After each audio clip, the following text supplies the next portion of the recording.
Bonjour à toutes et à tous, bienvenue dans Parigo. Cette semaine, je vous emmène à la découverte d'une gare pleine de surprises et pas seulement musicales. Merci beaucoup Nam, c'était très bien.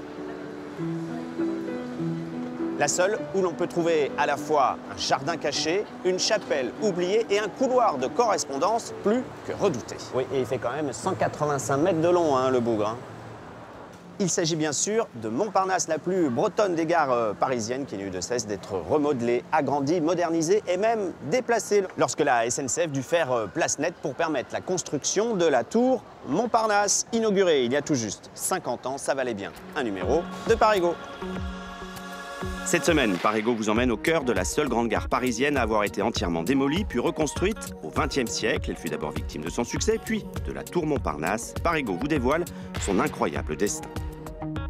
Sa dernière métamorphose date de 2021, désormais plus lumineuse, fonctionnelle et commerçante. Montparnasse a réussi sa mue, et elle en avait bien besoin. Entretien avec le designer à qui l'on doit cette rénovation. Paris-Montparnasse, c'est aussi un jardin suspendu insolite, aménagé juste au-dessus des voies. C'est l'un des petits coins de nature les plus secrets de la capitale. Enfin, nous reviendrons sur l'exploitation de la gare, épicentre des trains à destination de Rennes, Brest, Bordeaux, mais aussi Rambouillet ou Versailles. On y croise aussi bien des TGV que des TER et des Transiliens. Sa directrice est notre invitée.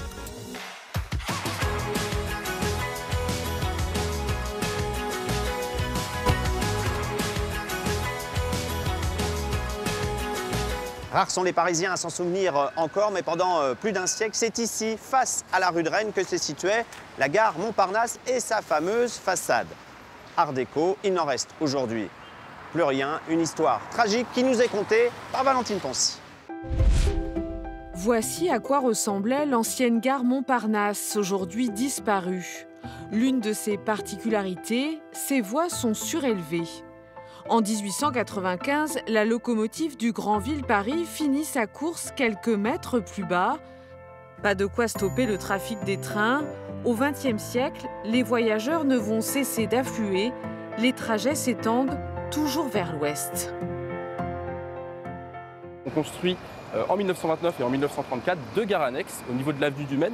Et donc on va avoir cette gare vraiment découpée entre un trafic de banlieue qui est maintenu dans la gare historique et un trafic grande ligne qui est, lui, traité dans deux gares situées quand même à quelques centaines de mètres. Montparnasse complique la vie des Parisiens. Dans les années 60, après un siècle d'existence, elle disparaît dans un vaste chantier de rénovation urbaine. L'ancienne gare vivait ses derniers moments avant d'être livrée aux entreprises de démolition. Assortie de logements, de bureaux et de commerces, l'opération Maine-Montparnasse voit une nouvelle gare sortir de terre. Une gare aux allures futuristes. Et depuis le printemps 1974, système de réservation électronique des places. Dans le hall et sur la plateforme, un système de téléaffichage donne à tout moment et dans l'instant même toutes les informations concernant le trafic des trains. À cette époque, la voiture est reine. Les véhicules peuvent accéder directement au quai. Elle a été pensée pour ça. Elle avait en son sein, dans le bâtiment même, des voies de circulation qui permettaient aux voitures de déposer des voyageurs. Mais en déplaçant la gare, on a oublié le métro et laissé des stations à plusieurs centaines de mètres de là. À Montparnasse, les correspondances figurent parmi les plus longues du réseau.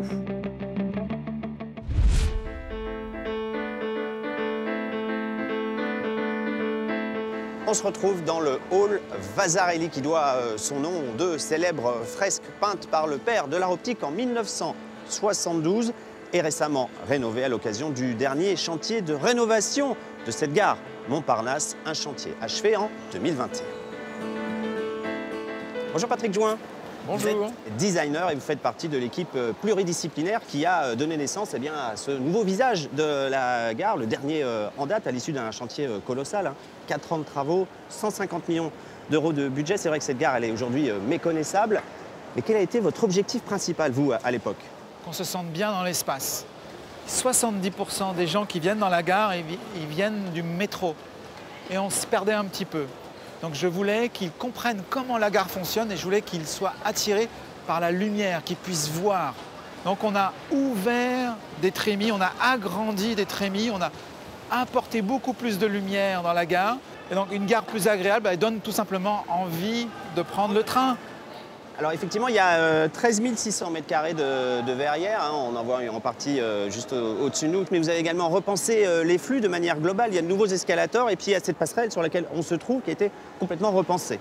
Alors cette passerelle, elle existait avant, elle était beaucoup plus grande, elle était opaque et nous avons voulu la rendre plus fine parce que si vous vous rappelez, avant il y avait des automates, on pouvait acheter son billet, plus besoin des automates et on l'a fait en verre pour que la lumière puisse passer à travers et qu'on puisse illuminer ceux qui prennent le Transilien.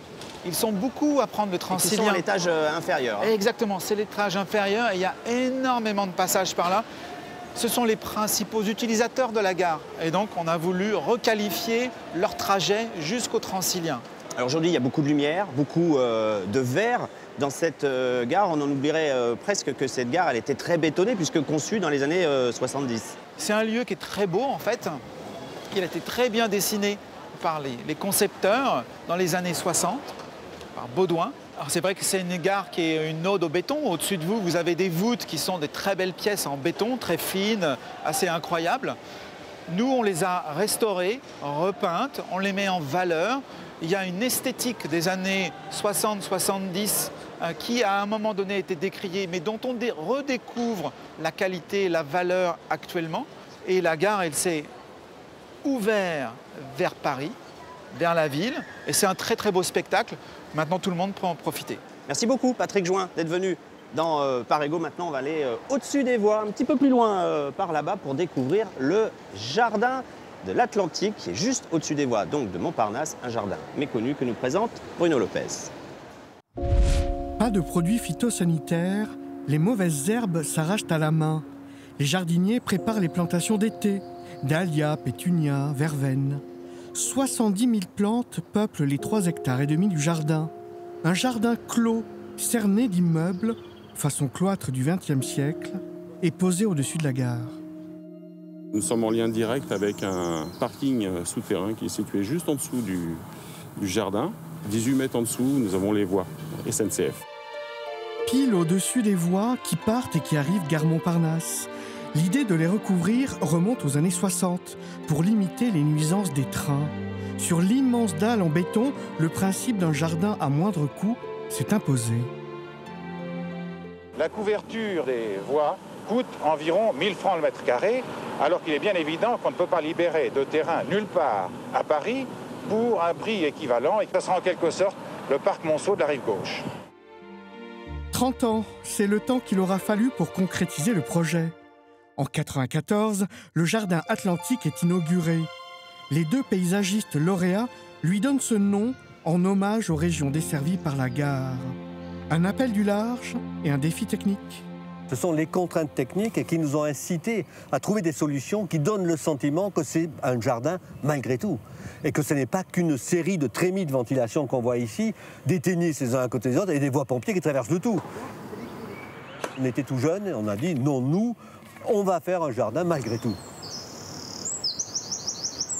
Alors là, vous venez avec moi. Pour réussir à arriver à 1,60 m ici par rapport au sol de la dalle, alors qu'on n'avait pas de charge, on n'avait droit qu'à 50 cm, on a mis 1,50 m de polystyrène et ça rebondit toujours. Ça fait 30 ans qu'on les a mis, ils n'ont pas bougé.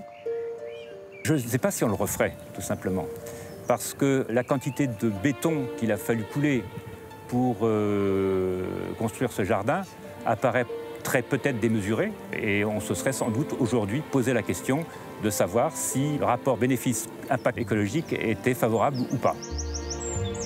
Mais en même temps, je suis très content que ce jardin, d'une certaine manière, soit en dehors des modes actuels. Ce qu'on peut demander à l'art, c'est de ne pas être intemporel et c'est de refléter son époque.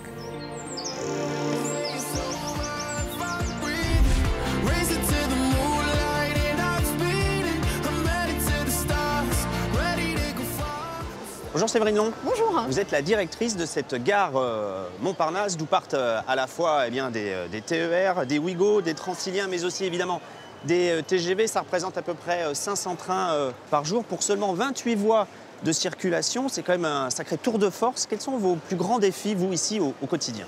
C'est de réussir justement l'accueil de tous ces voyageurs réussir leur voyage. Et pour ça, il faut que quand ils arrivent en gare, ils se sentent bien et ils arrivent à s'orienter. Alors il y a aujourd'hui environ 220 000 voyageurs quotidiens qui passent par votre gare, mais ils sont plus ou moins pressés, leurs enjeux ne sont pas les mêmes. 65% d'entre eux sont des voyageurs grande ligne, 35% d'entre eux font du pendulaire, c'est-à-dire du domicile-travail. Comment on gère ces populations aux attentes forcément différentes? Effectivement, on a des clients très habitués, que ce soit des clients de Transilien ou même des clients TGV qui font des trajets très régulièrement. Et en fait, ouais, notre enjeu, il est là, c'est de trouver des signalétiques, des informations qui correspondent à tous pour que chacun se sente à l'aise dans la gare. Et voilà, nous, le but, c'est qu'ils aient envie de venir en gare, c'est qu'ils soient à l'aise, qu'ils ne soient pas stressés. Alors, le stress, on l'a connu ici lors des fameux blackouts, on s'en souvient tous. C'était il y a quelques années, en 2017 et 2018. Ça, c'est derrière nous. Il y avait eu des problèmes électriques à répétition sur cette gare. Vous avez fait le nécessaire? Alors oui, il y a beaucoup d'actions qui sont menées depuis avec les collègues côté électricité pour avoir les boucles de secours qui nous évitent de retrouver ce dysfonctionnement qu'on a connu. Et voilà, tous les sujets d'information qui sont très travaillés pour essayer d'informer le plus vite possible les voyageurs, le mieux possible. Et ça aussi, c'est un de nos grands enjeux sur la gare. Alors depuis 10 ans, le nombre de voyageurs n'a eu de cesse d'augmenter. On est passé de 55 millions en 2015 à 62 millions en 2019, 74 millions l'an dernier. On parle à présent de 90 millions d'ici 2030. Ça paraît quand même assez faramineux. Est-ce que vraiment la gare est capable d'encaisser tout ça? 2030, ça sera l'ouverture sans doute de la ligne à grande vitesse vers Toulouse et Bayonne. C'est ce qu'on souhaite, effectivement. Vous l'avez dit, 90 millions, ça fait beaucoup. Les infrastructures sont conçues pour. Ensuite, le challenge sera pour nous, là encore, tous les sujets d'orientation, d'information qui doivent faciliter le cheminement de chacun. Et à quand des écrans d'information pour les temps d'attente dans le jardin? Ça pourrait être un espace pour attendre. Oui, le jardin, c'est un chouette espace qui est mal connu. Du coup, effectivement, peut-être qu'on arrivera à en mettre. Ça, c'est un travail qu'on doit mener avec la ville de Paris. Alors, il y a une autre marge de manœuvre qui existe peut-être du côté du hall 3 vers Vaugirard, un hall aujourd'hui méconnu et peu utilisé. Oui, il y a quelques années, les Ouigo partaient du hall 3. C'était un peu compliqué. Les clients n'arrivaient pas toujours bien à se repérer. Du coup, c'est vrai qu'on a préféré les remettre sur la gare principale. Néanmoins, il reste un potentiel sur cette gare. Vous l'avez dit, les voies 25 à 28.